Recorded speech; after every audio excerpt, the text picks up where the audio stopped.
जैसा कि मैं पूरे देश में अ, लद्दाख से लेकर के और कन्याकुमारी तक और गोवा से लेके गुजरात तक, मैं लगभग हर राज्य में मेरे प्रोग्राम्स चलते हैं।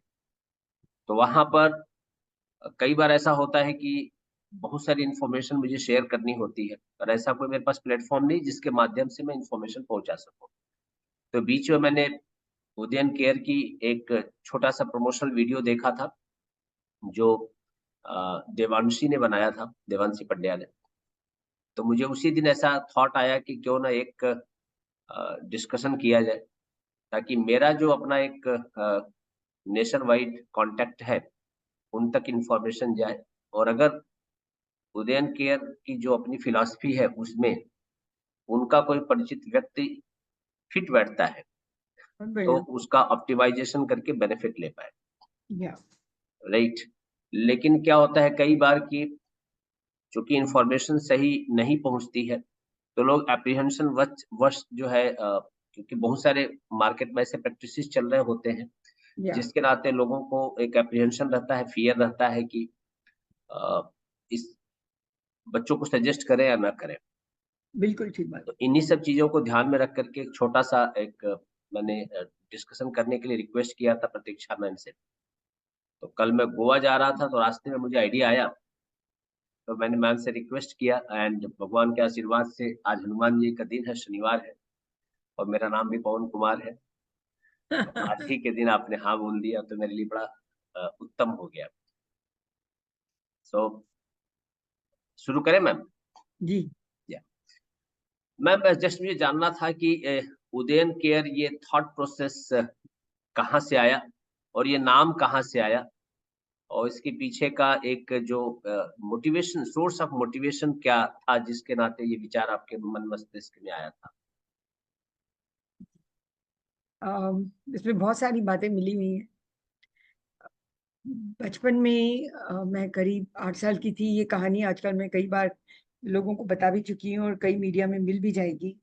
जब मैं 8 साल की थी, तब पेरेंट्स के साथ गंगा किनारे घूमने गए थे। हम कलकत्ता में रहते थे। अचानक मेरा हाथ छूट गया, इतनी भीड़ थी, और उस 1 घंटे में जब इतना मैं डर गई थी कि मेरे माता-पिता कहाँ गए? How am I going to ever get back to them? अब मेरा क्या होगा? यू नो इतने में मेरे को पुलिस ने पकड़ा, पुलिस स्टेशन ले गई। फिर वहाँ पे मेरे माता-पिता ढूँढते-ढूँढते आए, तब जाके रिलीफ मिला।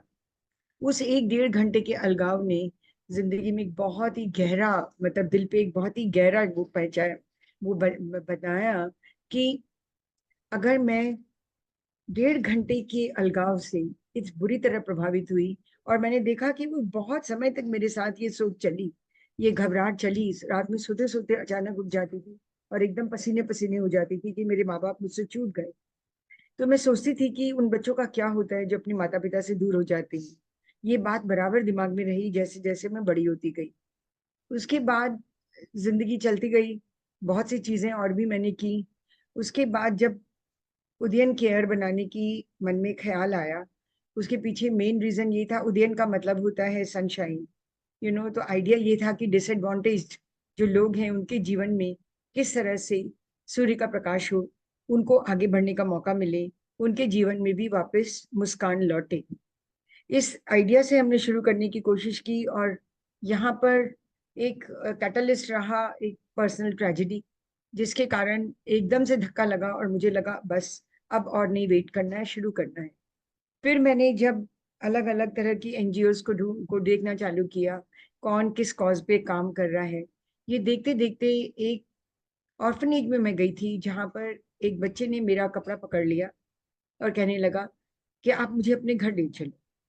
मुझे उस वक़्त ये एहसास फिर से आया, बचपन का ये वाक़या हो चुका था, वो फिर से इतनी ज़ोरों से मेरे दिमाग में दौड़ के आया कि जो बच्चों को माता-पिता से अलग हो जाते हैं, उनके लिए कितना मुश्किल है जीना। उनके लिए bonding, belonging, a sense of family कितना इम्पोर्टेंट है, जिससे कि वो दूर होते हैं। तो यहीं से एक ख़्याल आया, और उस समय जुवेनाइल जस्टिस एक्ट के हिसाब से भी 100 बच्चों का ही होम होता था, और ज़्यादातर होम्स तो बहुत बड़े-बड़े होते थे, और कुछ उनमें बाहर वालों से उन बच्चों का मिलना नहीं होता था। उन सारी चीज़ों को देख के लगने लगा हमें एक बच्चों के होम्स ही बनाने चाहिए, और कुछ अलग तरीके से।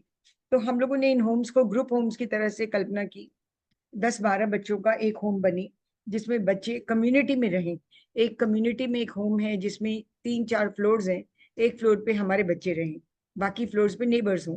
तो जिससे कि बच्चों को शुरू से कम्युनिटी में रहना आए, बच्चों को एक sense of bonding and belonging मिले, उनका अपना एक उनका अपना एक वो नजरिया बने, अपने आप को उस माहौल में वो एडजस्ट कर पाए, इन सारी चीजों से। और फिर मेरे को लगा कि अगर हम मेंटर पेरेंट्स का दिमाग में एक ख्याल आया कि अगर इस तरह की वॉलंटियर्स ढूंढें जो कि इन बच्चों को लाइफ लॉन्ग, क्योंकि स्टाफ तो जब आएगा तो स्टाफ छोड़ भी सकता है, तो स्टाफ के संग बहुत ज्यादा लंबी बॉन्डिंग एंड बिलोंगिंग होनी मुश्किल हो जाती है।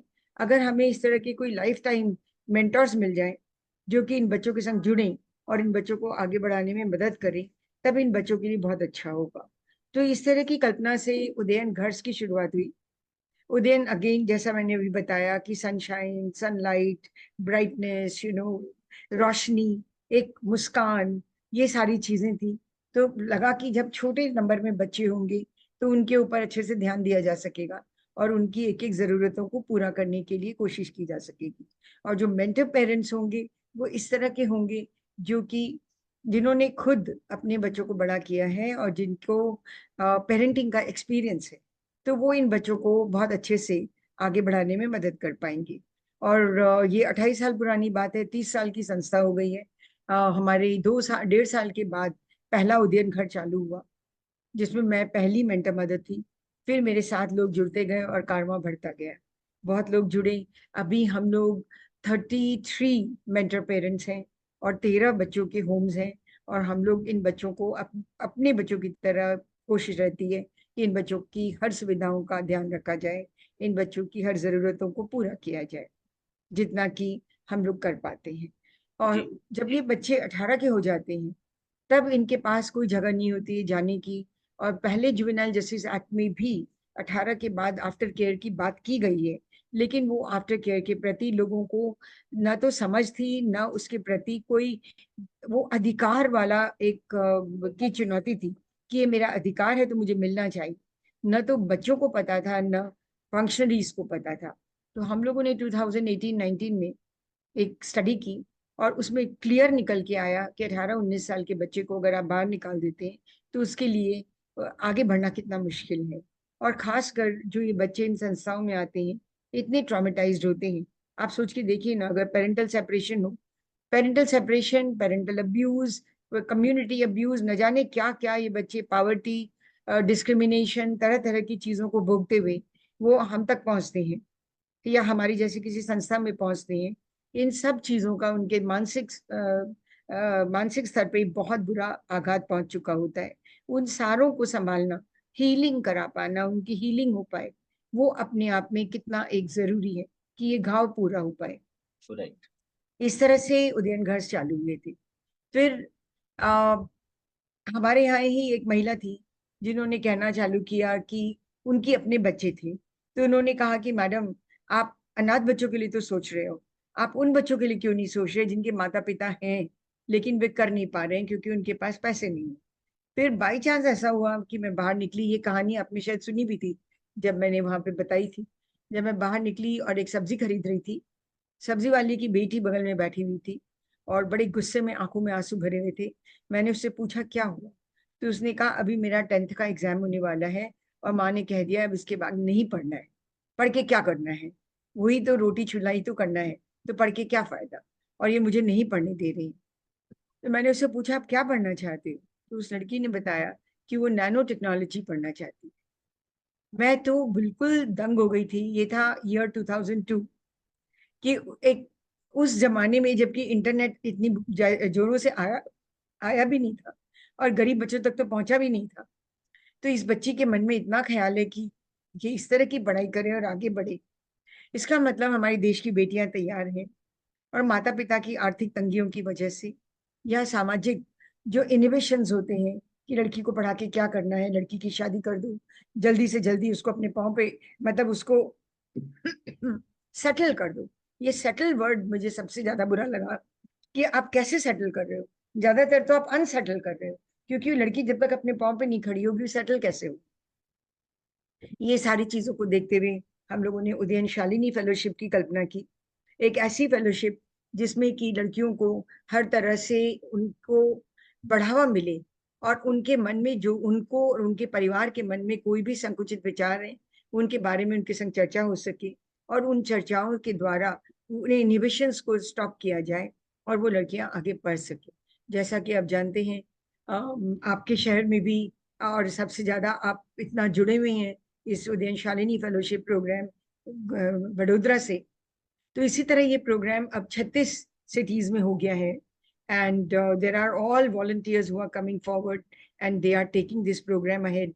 तो जिस तरह उदयन घर में हम लोग 33 मेंटर पेरेंट्स हैं, उसी तरह उदयन शालिनी फेलोशिप में 36 सिटीज में न जाने कितने कन्वीनर्स, कमिटी मेंबर्स, वॉलंटियर्स जो कि मेंटर्स की तरह हैं, रिसोर्स पीपल, इतने लोग जुड़े हुए हैं। तो कम से कम 3-4 हजार लोग जुड़ गए हैं इस तरह से, जो अपनी जी। अपनी सेवाएं दे रहे हैं। और इस वक्त हमारे पास 16,500 लड़कियां हैं। 15,000 अभी हो गई हैं। अभी 1,500 लड़कियों को चुना जा रहा है, और जो अगले 2 महीने में they will be in place. तो इन लड़कियों को हम लोग क्लास 10th में लेते हैं, और उनके उन क्लास 10th क्लियर कर लेती हैं, उसके बाद लेते हैं। फिर 11th-12th के लिए उनको मदद की जाती है, जिसमें फाइनेंशियल सपोर्ट है, और साथ ही साथ पर्सनलाइज्ड मेंटरिंग है, कैपेसिटी बिल्डिंग वर्कशॉप्स हैं, और उनको बहुत एक्सपोजर दिया जाता है, जिससे कि उनके मन में भी ये प्रेरणा आए कि हम भी दूसरों के लिए जिए। तो 50 आवर्स ऑफ सोशल वर्क का जो एक कंपोनेंट है, मुझे लगता है वो बहुत इंपॉर्टेंट कंपोनेंट है, और उसके कारण हमारी लड़कियों के मन में एक अलग तरह की सामाजिक जो संवेदना जो हम उनमें ला पा रहे हैं, मुझे लगता है इस फेलोशिप का सबसे बड़ा योगदान वही। ये बहुत ही अच्छा कॉन्सेप्ट मैम मुझे लगा था जब मैं पहली बार इन बच्चियों से इंटरेक्ट किया था, क्योंकि अधिकतर हम सुनते हैं कि जो ऑर्फनेज है, जो अनाथ आश्रम है, वहाँ पर बच्चों के लिए काफ़ी सारे काम लोग कहते हैं और कर भी रहे होते हैं। गवर्नमेंट की भी बहुत सारी इनिशिएटिव्स रहती है।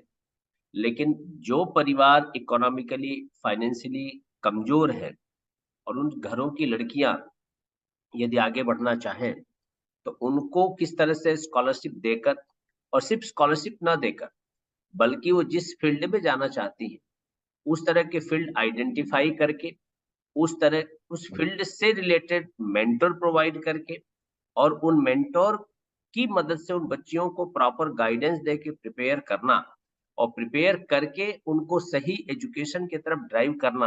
ये सही में उदयन केयर बड़ा ही अलग, इंटरेस्टिंग और बड़ा प्रोग्रेसिव अप्रोच के साथ काम करता है। मुझे जानना ये था कि इतने वर्षों से आप इन बच्चों के लिए आप काम कर रहे हैं। कुछ ऐसे बच्चों के बारे में आप बता सकें जिन्होंने बहुत ही विलक्षण प्रतिभा के साथ एक अनोखी जगह प्राप्त की हो, और आपको बड़ा गर्व अनुभूति होती हो कि हाँ, ये बच्चे अगर हमारे पास नहीं आए होते तो शायद माँ भारती को इस तरह के विद्यार्थी, इस तरह के प्रोफेशनल्स नहीं मिले होते। तो कुछ सक्सेस स्टोरी यदि शेयर कर सकते हैं मैम? जरूर कर सकती हूँ, लेकिन मेरा अपना ये विचार है कि जो बहुत विलक्षण होते हैं ना, वो तो रास्ता ढूंढ ही लेते हैं। जी, और मुझे जितना गौरव उनके लिए महसूस होता है, उतना ही गौरव उन लड़कियों के लिए भी महसूस होता है जिन्होंने अपना ग्रेजुएशन कर लिया, और भले ही किसी भी तरह की नौकरी ली, अगर वे नर्सेज बन गई या कोई इंजीनियर बन गया, डॉक्टर बन गया, और अपना एक सीए बन गई, कंप्यूटर साइंटिस्ट बन गए, मेरे लिए वो हर एक कोई उतना ही इम्पोर्टेंट है। वैसे एक तरफ हमारे न जाने कितनी लड़कियों ने अभी तक पीएचडी कर ली है, और अभी अभी पिछले 2 दिन के अंदर अंदर 4 सीएस अनाउंस हुए हैं हमारे, जिनको की क्लियरेंस मिल गई है। तो सीएस भी हमारे यहाँ कम से कम 150 से ज्यादा लड़कियां बच चुकी हैं। तो हर फील्ड में हमारी लड़कियां आगे आ रही हैं, और हर ही लड़की अपने आप में जो ये जज्बा लेके चलती है कि मुझे कुछ बनना है, मुझे कुछ करना है, मेरी अपनी एक आवाज है, मेरी अपनी एक पहचान है, मुझे लगता है मुझे वो चीज सबसे ज्यादा अच्छी लगती है।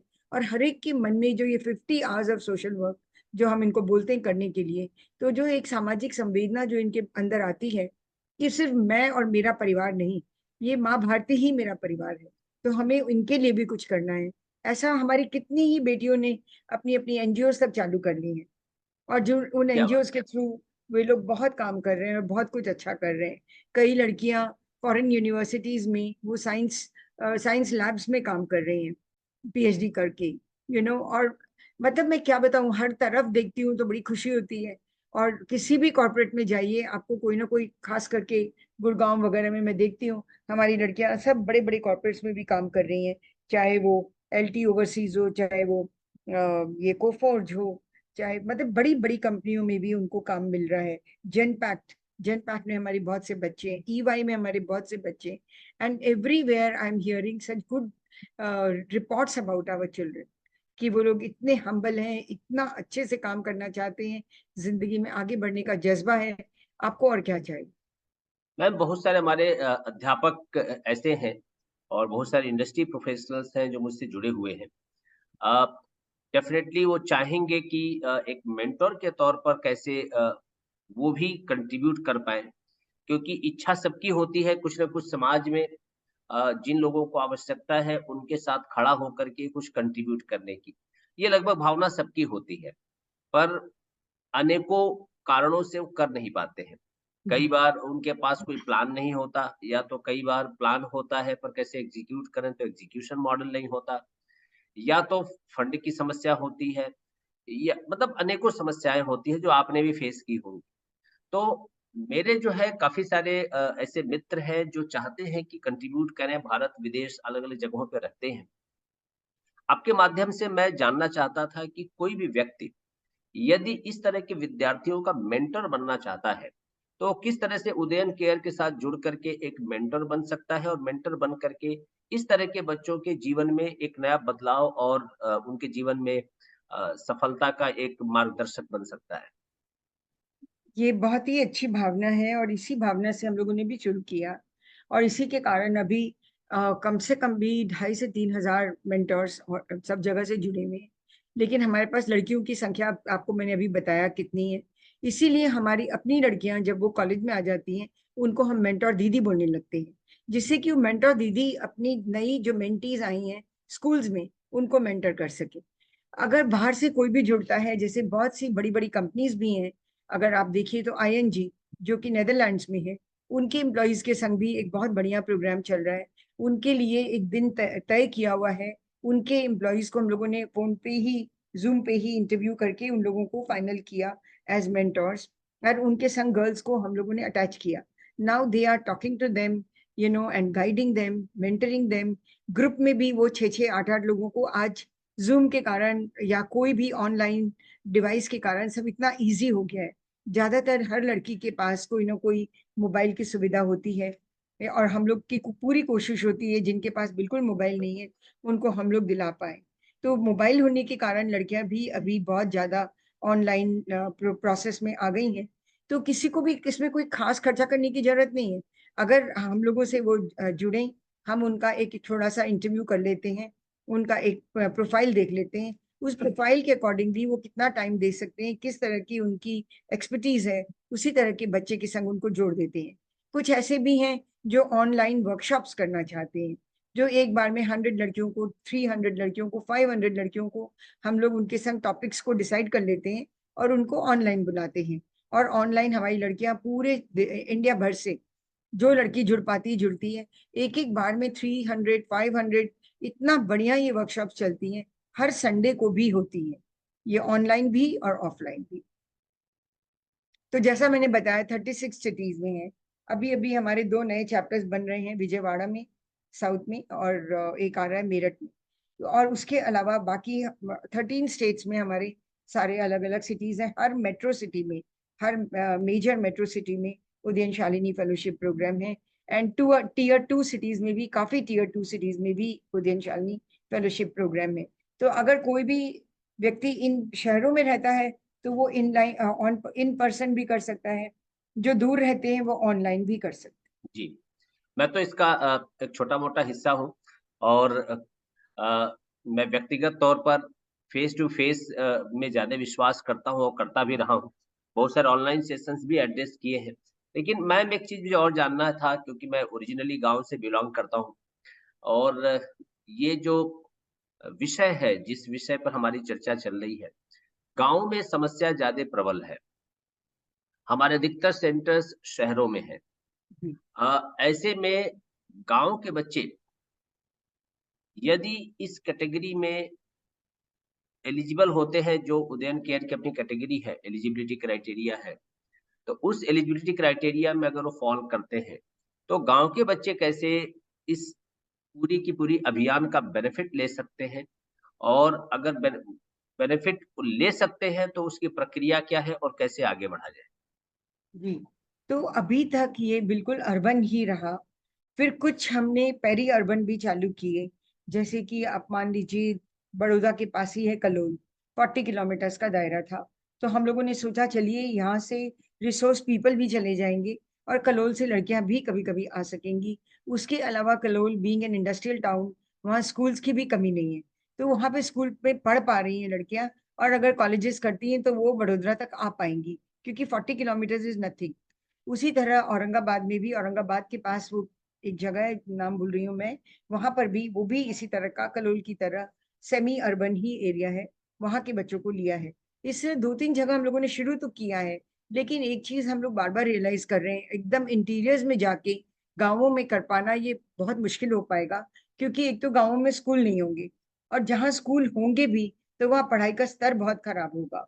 और उनकी पढ़ाई का स्तर सिर्फ ऑनलाइन से नहीं हो पाएगा, कनेक्टिविटी की भी प्रॉब्लम हो सकती है, डिवाइस नहीं होगा उनके पास, वो तो चलो हम लोग कैसे भी इंतज़ाम करके उनको दिला भी सकते हैं।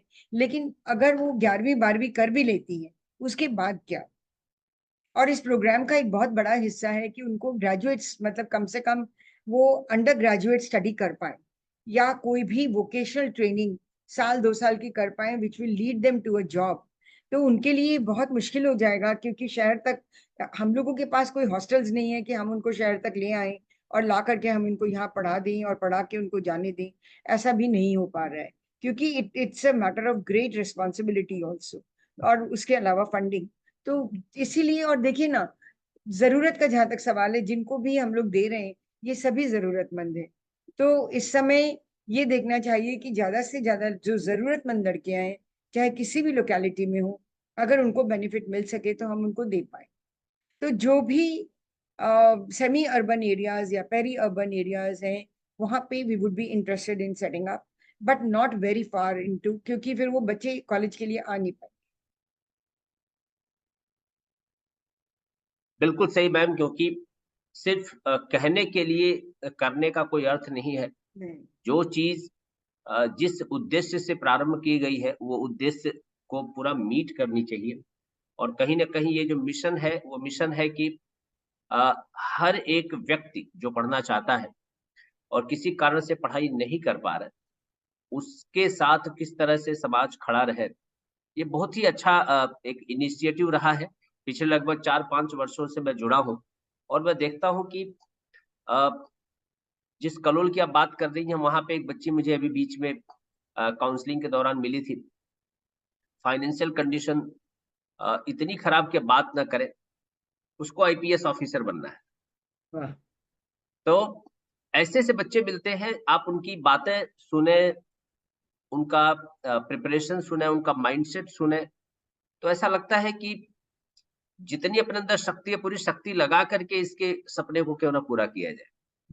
बिल्कुल, और मैं यही सोचती हूँ कि हमें इस वक़्त शहर और गाँव नहीं सोच के ये सोचना चाहिए, क्योंकि शहरों में भी बहुत बुरी हालत है बच्चों की। उनको कोई भी सुविधा नहीं मिल पा रही है, तो जिन तक हम पहुँच सकें और जिनको हम ठीक से सारी चीज़ें करा सकें, हम उतने तक ही सीमित रहें। सिर्फ़ इसलिए कि गाँव में जाना है, कोई फ़ायदा नहीं होगा।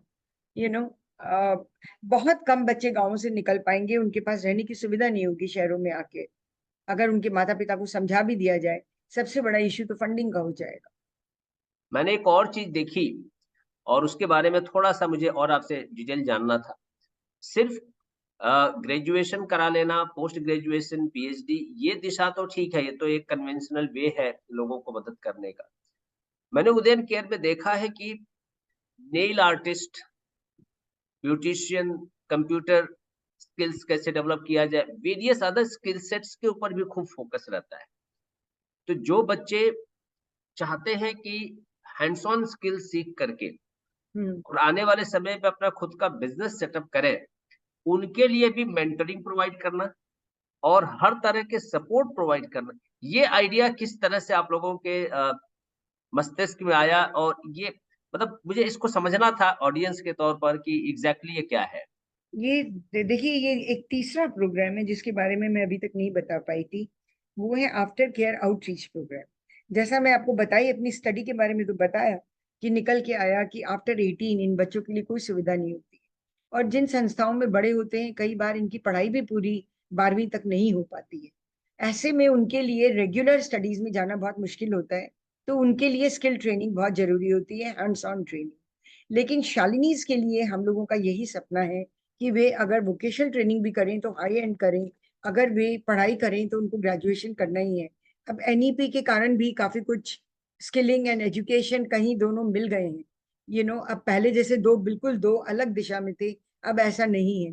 तो ये सारी चीजें देखते हुए हम लोगों की कोशिश ये रहती है कि लड़की अपने पाँव पे खड़ी हो सके, एक डिग्निटी का जीवन जी सके।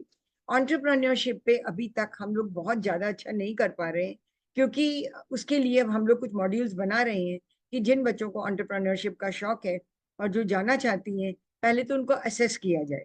उनको असेसमेंट हो कि हाँ रियल में वो एंटरप्रेन्योर के लिए, बट देन एंटरप्रेन्योर को भी तो बहुत गाइडेंस की जरूरत है। अदरवाइज आपको फंड्स कहाँ से मिलेंगे बिजनेस बनाने के लिए? फंड्स अगर बाई चांस मिल भी जाते हैं तो फंड्स डूबे नहीं, उनको ठीक तरीके से यूज करना। तो उसके लिए तो बहुत ज्यादा एक्सपोजर, प्रैक्टिस, गाइडेंस, मेंटरिंग इसकी जरूरत है। इसलिए अभी तक हम लोग बहुत ज्यादा एंटरप्रेन्योरशिप की तरफ नहीं गए हैं। ज्यादा ज्यादातर हम लोग की कोशिश रहती है कि बच्चे अच्छी अच्छे स्टैंडर्ड की उनको जॉब्स मिल जाए।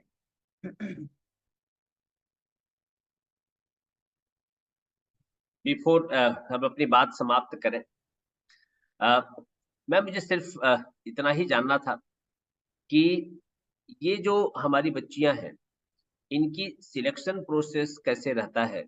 और कैसे हम आइडेंटिफाई करते हैं कि हाँ, ये बच्ची हमारे उदयन केयर की शालिनी हो सकती है? शालिनी मतलब जो बच्चे जो है उदयन केयर के रजिस्टर्ड बच्चे हैं और जिनको उदयन केयर मेंटरिंग देता है, उनको शालिनी कहा जाता है। तो इस शालिनी बनने के लिए क्या प्रक्रिया है? और कोई भी व्यक्ति अगर इसका बेनिफिट लेना चाहता है तो कैसे ले सकता है?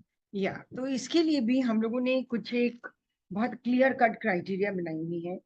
हम लोग कुछ ही स्कूल्स के पास जाते हैं, गवर्नमेंट स्कूल्स में या गवर्नमेंट एडेड स्कूल्स, और वहां पे जिन लड़कियों ने 10th क्लियर कर लिया है, उनकी वो लेकर के डेटा उन बच्चों को कांटेक्ट करते हैं कि किन बच्चों को जरूरत है। ज्यादातर तो हमें स्कूल प्रिंसिपल्स और टीचर्स ही बता देते हैं कि किन बच्चों को सही में जरूरत है और वो आगे बढ़ना चाहते हैं। तो इस पूरे उसका नाम है नैट, नीड्स एम्बिशन टैलेंट। तो वो नीड्स उनकी पहले समझनी पड़ती है। उसके बाद उनके एम्बिशन और टैलेंट को जानने के लिए हम लोगों ने एक एप्लीकेशन फॉर्म बनाया है। उस एप्लीकेशन फॉर्म में इस तरह के क्वेश्चंस हैं जिससे कि हम लोग असेस कर पाते हैं कि हाँ इस लड़की में डिजायर है आगे पढ़ने की और जीवन में कुछ बनने की। फिर उस लड़की को रिटन टेस्ट के लिए बुलाया जाता है। रिटन टेस्ट भी अभी अभी इन्होंने बोर्ड एग्जाम दिया होता है। तो इसलिए हम लोगों का ये रिटन टेस्ट जो वो एकेडमिक टेस्ट नहीं होता है, it's more like to understand the child's mind set. इस तरह के क्वेश्चंस होते हैं जिससे कि पता चले कि बच्ची को कितना ज्ञान है कि समाज में क्या हो रहा है, सामाजिक ज्ञान कितना है, उसको पॉलिटिकल ज्ञान कितना है, उसको child rights and women's rights के बारे में कितनी समझ है, उसका विचारधारा क्या है, आगे क्या पढ़ना चाहती है, क्यों पढ़ना चाहती है, जीवन में क्या बनना चाहती है। इस टाइप के क्वेश्चंस होते हैं। उनकी बेसिस पे उनका फिर सिलेक्शन होता है। Then we call them for an interview. Interview में उनके माता पिता के साथ बुलाया जाता है, जैसे कि माता पिता क्या चाहते हैं, वो अपने बच्चे को सपोर्ट करना चाहते हैं कि नहीं चाहते हैं। तो उनसे बातचीत होती है। और खास करके हम लोग उन बच्चों को लेना चाहते हैं जहाँ पे बच्चों की संख्या ज्यादा है परिवार में, कि माता पिता के पास अगर थोड़ा बहुत फंड्स भी है तो वो अगर 4-5 बच्चे तो उनको नहीं पढ़ा सकेंगे। तो इस तरह से हम लोग ढूंढते हैं बच्चों को जिनको की नीड भी हो, जिनमें एम्बिशन भी हो और टैलेंट हो। आज एम्बिशन है आपका डॉक्टर बनने का, लेकिन टैलेंट अगर नहीं है डॉक्टर बनने का, देयर इज नो पॉइंट। तो वही सारी चीज इसके कुछ साइकोलॉजिकल टाइप के टेस्ट भी, तो उसके कुछ क्वेश्चंस होते हैं जिनसे हमें पता चलता है कि हाँ ये लड़की कर पाई। फिर उसको इस पूरे टेस्ट के बाद आखिरी जो पड़ाव होता है वो इनका होम विजिट। होम विजिट से बहुत कुछ सामने आता है। जब होम विजिट हमारे सोशल वर्कर्स करते हैं, उनके माता पिता से मिलते हैं, उनके घर परिवार को देखते हैं, आसपास का माहौल देखते हैं, उसके बाद जब लगता है कि रियल में लड़की बहुत नीडी है और इतने सारे अलग अलग बाधाओं के बावजूद जीवन में आगे बढ़ना चाह रही है, तो she is the right Shalini. उसको फिर हम लोग शालिनी प्रोग्राम में लेते। और इस प्रोग्राम में एक बड़ी खूबसूरत चीज है, हम लोग जब उनका इंडक्शन करते हैं तो एक ओथ वो बच्चियां पढ़ती हैं।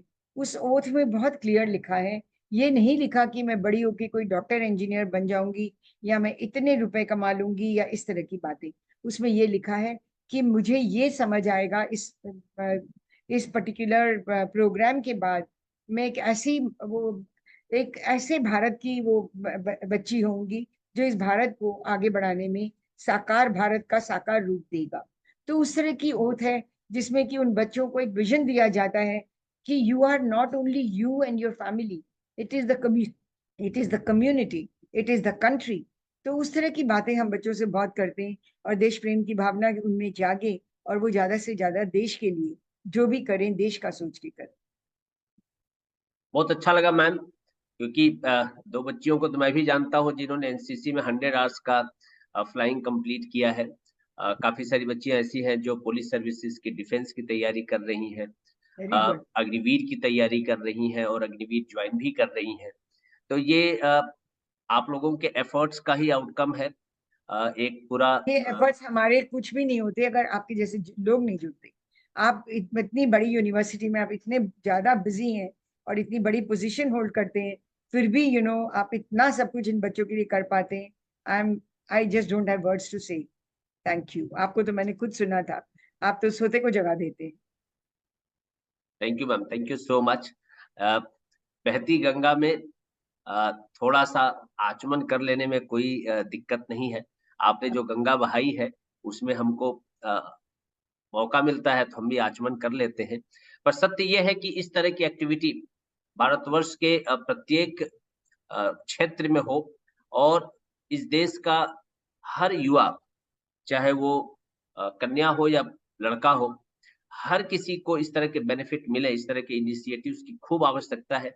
ज़रूरी नहीं कि हर काम सरकार ही करे।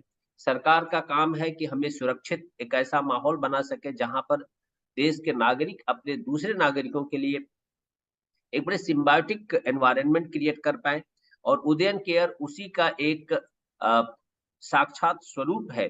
मेरा ऐसा निवेदन है प्रत्येक श्रोता से कि आप उदयन केयर एक बार विजिट करें, इस तरह की संस्थाओं के साथ जुड़ें और यदि हो सके तो इस तरह के मूवमेंट में जुड़ करके आने वाले समय में देश के उन लोगों को भी हम लोग आगे लेकर के आए जो किन्हीं कारणों से पीछे रह गए हैं और वो हमारे साथ जुड़ करके भारत की पूरी सफलता के मिशन 2047 विकसित भारत, जहाँ पे सिर्फ राष्ट्र विकसित ना हो, हर एक नागरिक विकसित हो, हम मिल करके यदि करेंगे तो मुझे विश्वास है कि आने वाले सैकड़ों हजारों वर्षों तक भारत एक विकसित, संपन्न, संतुष्ट और बड़ा हर्ष में जीने वाला राष्ट्र बनेगा।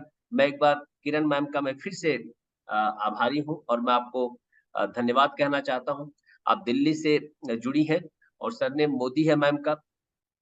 हमारे मोदी जी भी दिल्ली में ही है, हमने गुजरात से भेजा है।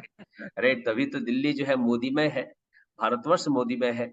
और मैम आप जो लड़कियों के लिए काम कर रही हैं, मैं तो कहता हूँ कन्या पूजन एक बहुत बड़ी पूजा है, लेकिन उससे अगर 2 कदम और आगे बड़ी पूजा है तो उन कन्याओं के सपनों को पूरा करना। और आप उन सपनों को पूरा कर रही हैं। आप सही में एक बहुत बड़ी मनीषी और एक बहुत तपस्या का कार्य कर रही हैं। मैं भगवान से प्रार्थना करूँगा कि ये मिशन आने वाले समय में भारत के गाँव-गाँव तक पहुँचे, जन-जन तक पहुँचे और देश की हर एक लड़की एक बेहतर एजुकेशन के साथ अपने सपनों को पूरा कर सके। इन्हीं इच्छाओं के साथ मैम एक बार मैं फिर से आपका आभारी हूँ, आपने अपना अमूल्य समय मुझे दिया इसके लिए। धन्यवाद। और मैं बहुत बहुत आभार व्यक्त करती हूँ, आपने हर तरह से इस प्रोग्राम को आगे बढ़ाने के लिए इतनी चेष्टा की है।